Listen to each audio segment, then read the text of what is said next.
François Duval. 8h14, Normandie Sport comme tous les jours. Didier Charpin, rebonjour. Rebonjour. On revient ce matin sur l'intervention de Faisal Amari hier soir sur notre antenne. La mère de Kylian Mbappé qui gère ses intérêts était dans nos studios et on va débriefer entre guillemets avec notre consultant Patrice Garande. Bonjour. Bonjour. J'ai pas l'habitude de dire bonjour. Hein. C'est plutôt bonsoir d'habitude pour vous, soir de match. Mais là c'est donc le lendemain d'une interview longue, 1h30. On va pas pouvoir tout évoquer. Non. Un point par exemple qui a retenu votre attention. Est-ce qu'il y a une question qu'elle aurait éludée et vous, ça vous a gêné? Écoutez, je vais le dire tout de suite parce que je sais pas si on aura le temps. Pour moi, la chose essentielle qui a été dite hier, c'est sur l'aspect financier, le fait qu'elle dise on continue. Il faut lui tirer déjà un coup de chapeau parce que déjà avoir mis beaucoup d'argent et sauver le club et ça on l'a suffisamment répété. Il faudra probablement partie des choses qu'elle a oublié de dire, en tout cas en ce qui me concerne, mais on y reviendra plus tard. Donc le fait de continuer, ça veut dire qu'au minimum elle va injecter au moins 10 millions d'euros. Au minimum. Et pour moi, ce qui m'a soulagé, parce que je sais que le Stade Malherbe ne mourra jamais sur le plan financier, elle a dit si nous devions partir, je laisserai le club. Si nous devions, je laisserai le club avec zéro dette. Donc ça, c'est un soulagement, ça doit être un bonheur pour tous les supporters de Malherbe. C'est la garantie. On verra quand ça arrivera si ça sera fait comme ça. Mais c'est les deux phrases pour moi qui ont retenu mon attention et qui me sur la survie du Stade Malherbe, quels que soient les résultats sportifs, ça veut dire que le club va continuer d'exister. Au niveau sportif, il y a donc cette relégation. Oui. Elle n'est pas venue en profondeur sur les responsabilités qui lui seraient imputées. Est-ce qu'elle a éludé le sujet ?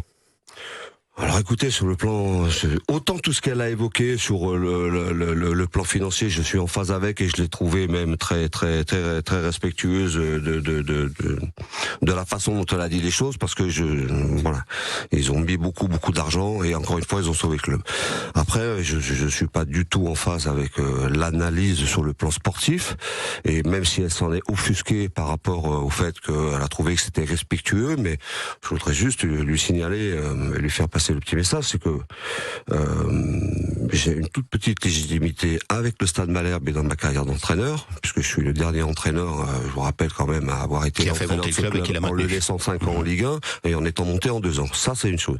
Et ensuite, j'ai le bonheur et la chance d'avoir été choisi pour être consultant. Je suis consultant, donc je le fais avec mon honnêteté, ma franchise et ma petite connaissance du football.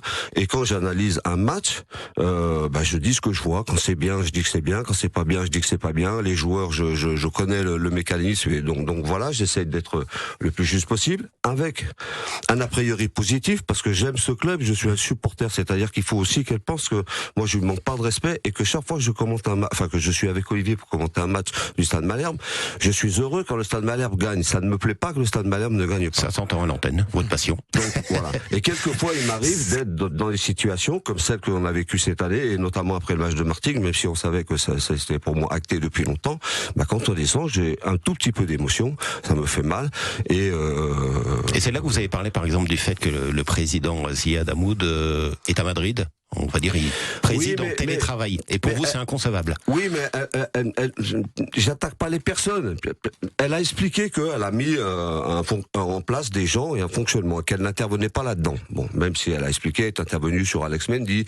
Bon, on sait que c'est elle qui a fait le transfert de la venue de Yann Mvila. Bon, peu importe. Moi, je respecte ce qu'elle met en place. Moi, que Ziad Hamoud ne soit pas à Caen et vive à Paris, à Madrid, ça me pose pas de problème. Sauf que quand il est pas là, il n'y a pas de patron au club. Bon, là, faut m'expliquer qui est le patron. Pendant 6 mois, ça peut pas être non plus Rada Hamas, puisqu'il est au Restart et il n'est pas là. Il est qu'arrivé en décembre. Donc, il y a aussi un directeur général qui est là, mais il vient du rugby. Je suis pas sûr qu'il connaisse le foot. Et dans sa fonction, j'ai pas entendu parler du fait qu'il avait des prérogatives sur le plan sportif dans sa relation avec l'entraîneur de la première, avec tout ça. Bon, donc il semblerait que le patron, quand ça devait être Gérard Prêcheur, qui devait faire le lien entre tout ça, mais on sait qu'il avait pas de pouvoir. Et elle a dit qu'il était parti pour raisons personnelles. C'est faux. Pas des raisons personnelles, c'est des raisons... Rapidement, parce qu'on sait pas le Malherbe et on doit faire vite. Ziad Hamoud va rester en poste, c'est une erreur ? Mais j'en sais rien, c'est pas à moi de dire ça. Les gens achètent un club, ils mettent en place une organisation. Nous, en tant que consultants, vous, en tant que journalistes, encore une fois, peut-être, en étant un petit peu trop supporters et amoureux du Stade Malherbe, on fait le constat que le club descend et que l'organisation qui est mise en place ne fonctionne pas. Donc, ça va continuer comme ça. Je vais juste faire un truc, mais je suis obligé de lui répondre comme ça, sinon je vais être obligé de le faire via les réseaux sociaux et je n'aime pas ça. Allez-y. Je voudrais juste lui dire que, comme elle, j'aime profondément le Stade Malherbe, que je ne suis pas normand et que je ne suis pas à la recherche d'un emploi. Et que si j'avais voulu postuler à quelque poste que ce soit dans le Stade Malherbe, je serais allé la voir, elle, directement, ou le président, dont j'aurais eu les coordonnées et tout ça via Pierre-Antoine Capton, ou d'autres personnes qui les ont. Donc, c'est votre cœur qui a parlé, c'est votre rôle de consultant. Et que je ne suis pas le petit frère, le cousin ou de la famille de Bryan Thiam. Bryan Thiam, il aime le club, il est passé par là, et qu'il ait proposé un projet, qu'il ait postulé, tout c'est l'affaire de Bryan Thiam. Je ne suis pas dans ce cas-là. Donc, voilà, c'est un peu court pour répondre à tout. C'est la clarification. On aura sûrement l'occasion d'y revenir, notamment sur le... Vendredi soir, soir de match. Voilà. Mais merci de m'avoir invité. Mais on tenait à avoir votre avis. Allez Malherbe est très heureux que ça continue, en espérant qu'on ait des résultats sportifs qui nous permettent de revivre des émotions. Merci Patrice Garande. Merci. Bonne journée.